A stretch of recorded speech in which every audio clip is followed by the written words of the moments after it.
दोस्तों, दुनिया बहुत ही बड़ी है जिसके लगभग हर कोने में लोगों का बसेरा है। लेकिन विश्व भर में ऐसी बहुत सी जगहें भी हैं जहां पर पहले कभी लोगों का मेला लगा करता था, लेकिन आज वहां पर प्रकृति का कब्जा है और वो वीरान पड़ी है। और आज के इस वीडियो में हम आपको कुछ ऐसी सुनसान जगहों के बारे में बताने वाले हैं जहां जाने से इंसान तो क्या, जानवर भी कतराते हैं। चलिए पर सबसे पहले शुरुआत करते हैं ब्राजील के फोर्टलैंडिया शहर से। ब्राजील के दहशत भरे अमेज़न के जंगल के बीचों बीच बनाए शहर मशहूर उद्योगपति हेनरी फोर्ड का ड्रीम प्रोजेक्ट था, जो आज किसी कब्रिस्तान में तब्दील हो चुका है। हेनरी यहाँ पर रबड़ का व्यवसाय कर अरबों डॉलर कमाना चाहते थे, जिसके लिए उन्होंने 1920 के दौरान अमेज़न के इन जंगलों में 60 लाख एकड़ जमीन खरीदी और इसका नाम फोर्टलैंडिया रख दिया। हेनरी यहाँ पर लोगों को बसाना चाहते थे, उनसे रबड़ की खेती करवाना चाहते थे और वो उन्हें स्कूली शिक्षा से लेकर बैंक, हॉस्पिटल जैसी सारी बेसिक जरूरतें मुहैया कराना चाहते थे। इससे पहले कि हेनरी का ये सपना सच हो पाता, वो एक गलती कर बैठे थे, ऐसी गलती जिसका शायद उन्हें अभी तक मलाल हो। दरअसल दोस्तों, हेनरी ने जमीन तो ले ली थी, मगर उन्हें ये नहीं पता था कि ये जगह रबड़ की खेती के लिए उतनी उपजाऊ नहीं है, जिससे उन्हें भारी नुकसान का सामना करना पड़ा। पूरे फोर्टलैंडिया में लगभग 700 टन के आसपास ही रबड़ का उत्पादन हुआ। वहीं हेनरी को $200 मिलियन का घाटा हो गया। वर्तमान स्थिति में यह जगह किसी उजड़े शहर की तरह लावारिस पड़ी हुई है, जहां सिर्फ और सिर्फ खामोशी का बसेरा है। Paris catacombs, France. दोस्तों, फ्रांस की राजधानी पेरिस, जहां एक तरफ अपनी सुंदरता और चकाचौंध के लिए विश्व प्रसिद्ध है, तो वहीं अपने कंकाल की सुरंगों के लिए कुख्यात भी है। यहाँ एक ऐसी सुरंग मौजूद है जहां एक दो नहीं बल्कि पूरे 60 लाख इंसान दफन है। दरअसल दोस्तों, बात रोमन काल की है, जब पेरिस एक समृद्ध शहर बनने की कगार पर था और वहाँ अनगिनत सुरंगें खुदवाई जा रही थीं। तभी प्लेग महामारी ने पूरे शहर में अपने पैर पसार लिए और लोग एक एक करके मरने लगे। हालात इतने नाजुक हो गए कि शहर का सबसे बड़ा कब्रिस्तान भी 1 फीट माटी के लिए तरस पड़ा। लोगों ने मृत शरीरों के ऊपर ही लाश के गट्ठर बनाने शुरू कर दिए, जिससे पूरे शहर में बदबू फैलने लगी। तब फ्रांस की सरकार को रोमन काल के समय खुद इन सुरंगों की याद आई, जहां उन्होंने लाशों को दफनाया। और माना जाता है करीब 300 किलोमीटर तक लंबी इन सुरंगों में 60 लाख से ज्यादा कंकाल दफने। इसके अलावा यहाँ की सरकार टाइम टू टाइम इन सुरंगों की मरम्मत करवाती है, ताकि इनके ऊपर खड़े पेरिस शहर पर कोई आंच ना आ सके। वेल दोस्तों, ये जगह पर्यटकों के लिए आकर्षण का केंद्र भी है, जहाँ लोग घूमने तो जरूर जाते हैं, लेकिन कुछ लोग यहाँ के लंबे बिखरते सन्नाटे में कंकाल को देखकर आज भी सहम उठते हैं। फ्रांस से आपको ले चलते हैं मुर्दों के शहर कहे जाने वाले दरगाव्स की तरह। City of dead, Russia.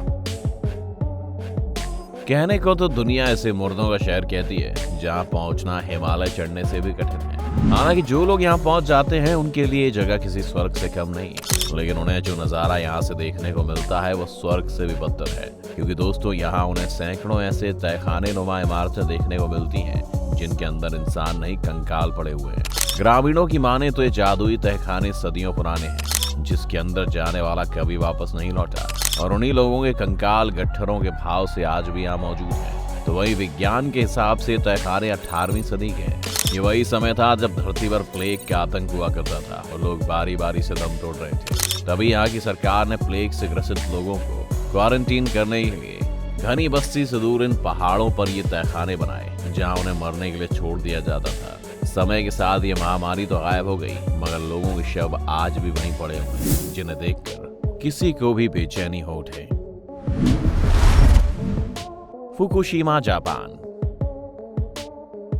बात 11 मार्च 2011 की है, जब जापान के इस हंसते खेलते शहर ने सुबह की नई किरण के साथ जानलेवा प्राकृतिक आपदा का सामना किया, जिसकी चपेट में आने से यहाँ का एक न्यूक्लियर पावर प्लांट अचानक से बंद हो गया। न्यूक्लियर रिएक्टर के बंद हो जाने पर हर कोई निश्चिंत था, मगर कोई नहीं जानता था कि इसके अंदर अभी भी हीट मौजूद है, ऐसी हीट जिससे पूरा देश तहस नहस हो सकता है। और हुआ भी कुछ ऐसा ही। हालांकि इससे पहले कि ये दुर्घटना घटती, जापान सरकार हाई अलर्ट मोड पर आ गई और पूरे देश में न्यूक्लियर इमरजेंसी घोषित कर दी गई। इस शहर में इतना रेडिएशन फैल चुका था, जिससे सारा जनजीवन खाक हो गया। एक्सपर्ट्स के अनुसार यहाँ सैकड़ों हजारों साल तक ऐसी स्थिति बनी रहेगी। अगर गलती से भी कोई भूला भटका पहुंच गया तो उसका मरना तय है। दोस्तों, माना जाता है कि चेर्नोबिल रिएक्टर्स के बाद घटी ये दुर्घटना दुनिया के सबसे भयंकर परमाणु हादसा था, जिसके चलते पूरा फुकुशिमा शहर चंद मिनटों में खाली कर दिया गया और 4 लाख से भी ज्यादा लोग बेघर हो गए। 11 साल पहले हुए इस हादसे से फुकुशिमा शहर नरक बन गया है और इसे किस्मत के भरोसे छोड़ दिया गया है। प्रोरा हॉलिडे रिजॉर्ट, जर्मनी। एक समय था जब नाज़ीज पूरे विश्व में अपना सिक्का जमाना चाहते थे, जिसके लिए वो किसी भी हद तक जाने को तैयार थे। वो जिस देश पर कब्जा करते वहां अपनी छाप जरूर छोड़ जाते। और ऐसा ही कुछ एडोल्फ हिटलर ने यूरोप के एक आइलैंड के साथ किया। यहाँ हिटलर ने एक आलीशान रिजॉर्ट बनाने की नींव रखी, जिसका नाम प्रोरा होटल पड़ा, जो कि जर्मनी के कामगारों के लिए फुर्सत के पल बिताने के साथ साथ नाजिश के प्रोपेगेंडा को फैलाने के उद्देश्य से तैयार किया जा रहा था। आपको जानकर हैरानी होगी कि सन 1938 में बना ये रिजॉर्ट 3 मील से भी ज्यादा लंबा है और जिसमें 20,000 से भी ज्यादा बिस्तर मौजूद थे। हिटलर यहाँ के हर ब्लॉक में सिनेमा, स्विमिंग पूल और क्रूज शिप के ठहरने तक की व्यवस्था का प्लान कर रहा था। वो प्रोरा को दुनिया का तक का सबसे बड़ा और शक्तिशाली होटल बनाना चाहता था, मगर हिटलर का ये सपना पूरा हो उससे पहले ही दूसरा विश्व युद्ध छिड़ गया, जिसके चलते हिटलर ने यहाँ काम कर रहे हजारों मजदूरों को हथियार बनाने के काम में लगा दिया। लेकिन इसके बावजूद इस बिल्डिंग ने कई शरणार्थियों को जगह दी और बदलते समय के साथ साथ ये जगह वीरान होती चली गई, जहाँ आप सिर्फ परिंदे पर मारते हैं। Dial village, Belgium.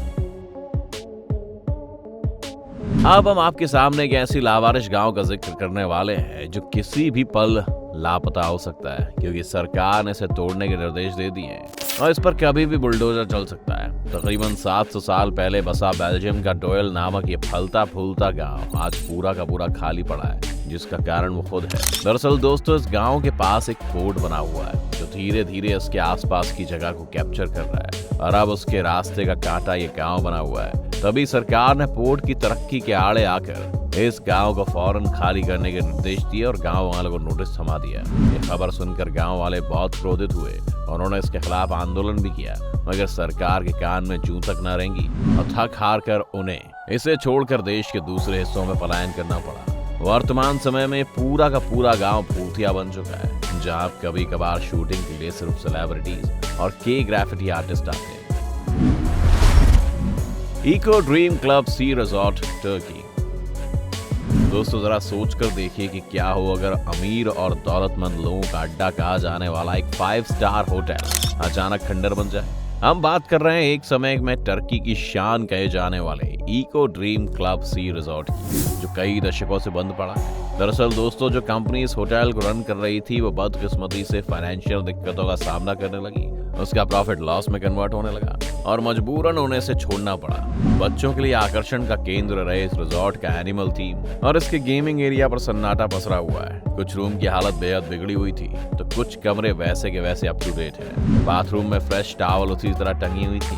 टीवी अपनी जगह पर आज भी मौजूद है, बस जरूरत है तो सिर्फ पर्यटकों की।